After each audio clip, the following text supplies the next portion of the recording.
Hey y'all, welcome back to Brady's Garage, and in today's video I'm going to be teaching you one of the most simple things that you should know, but something a lot of people don't know. And it's not surprising because in today's world of moving fast and, just wanting the most convenient thing, a lot of people just take their car in to get an oil change. But today I'm going to be teaching you how to do it yourself. Now, yes, this is on a BMW, and this is specifically for people who own this car. However, you can apply the same steps to almost every car and we'll get the same result. So get straight to it. I'm wearing my oil outfit already, so we're ready to get started. First things first, we're gonna set up ramps. We're gonna get the car up, and that's where we're gonna start. So let's do that.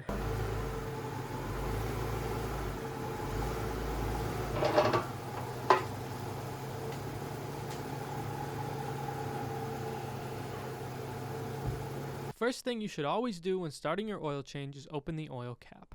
Some people say it's not that necessary, but I and many others do it out of habit because we were taught to. I also always take a peek inside the motor and at the inside of the cap to check for anything out of the ordinary, like it being burnt or having some white spots. For the recommended and needed tools, I would definitely say most importantly is an oil pan to drain the oil into. A bucket would work on taller vehicles, but on smaller and lower cars, a bucket will not fit. Then you will need an oil filter wrench. Some cars may have specific oil filter wrenches, but most will work perfectly with this basic one you can find at your auto parts store for $10. My car takes a 17mm socket for the drain plug. Each model vehicle will be different, so make sure you check on that before you strip any bolts out. And of course, lastly, you will need a ratchet that will fit whatever size 17mm socket you have. The only reason for the gloves is that it's pretty damn cold outside, just so you are aware, they aren't needed. Right now, I'm showing the drain plug on the N55. Whatever motor you have, you shouldn't be able to miss the drain plug. It's coming right out of the oil pan. Next, take your ratchet and crack the bolt loose. Make sure the socket fits properly and tightly before doing so to avoid stripping the drain plug. Next, loosen by hand and try to pull away quickly without dropping the drain plug to avoid a huge mess on the ground and all over your hand. Then let all the oil drain out.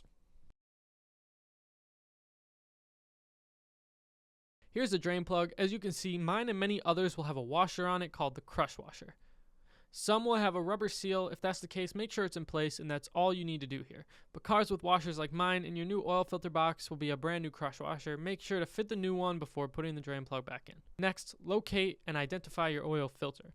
Mine is a cartridge oil filter, which means the oil filter sits inside of an openable housing, whereas some are canisters and are all in one unit that screw onto the motor. Loosen your oil filter with your wrench.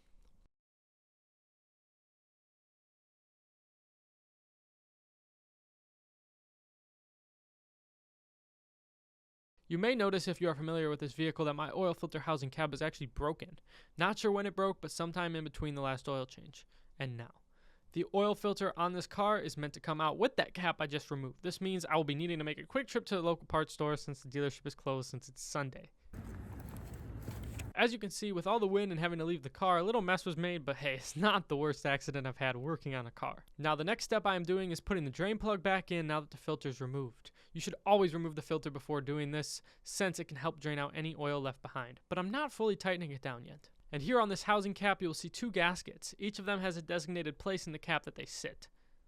In your oil filter box that you got, you will see the new gaskets. Make sure to remove the old ones, put the new ones in the same slot you got the old ones out of. Then take some oil, old or new, and lube up the gaskets with your finger to make sure they don't pinch when screwing this cap back in. Now attach the oil filter by sliding it over this bit here, set it back in place and screw it down. I typically go until the wrench can't turn it anymore. However, don't use a ton of force. It should never be too tight. I turned at a normal force until I saw that force wasn't working anymore. You should see a perfect seal to know you are finished. Now I'm pouring the old oil into the bucket I had ready for after the fact. Now, when I put the drain plug back in earlier, I didn't fully tighten it yet. So now, take your ratchet and tighten this bolt down. It's important to note that this shouldn't be too tight. Should be right around 23 pound-feet is usually what I tighten it to, but today no torque wrench is being used because, come on, it's an oil change. I tighten by giving a few quick small cranks of the ratchet once I feel it tightening up. Shouldn't quite be hand tight, but not too much tighter. Next, grab your funnel and fill the car up. This specific vehicle takes 7 quarts of oil. I have a big 5-quart jug and 2 smaller 1-quart bottles. Take your time, try to spill as little as possible.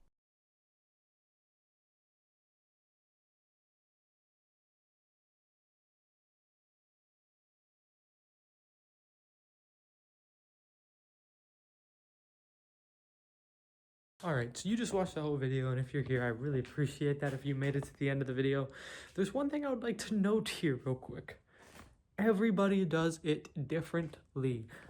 I'm not saying don't yell at me for something I did wrong, but if you don't like the way I did it, adapt it to how you want to do it. There's different ways to do it. Hey, honestly, doesn't matter to me. It's your car, right? Just wanted to say that. But anyways, if you made it this far and you enjoyed it and I helped you today, make sure to hit the like button and subscribe to my channel. It would really help me out. Anyways, I hope all of you have an amazing day today. Thank you for watching.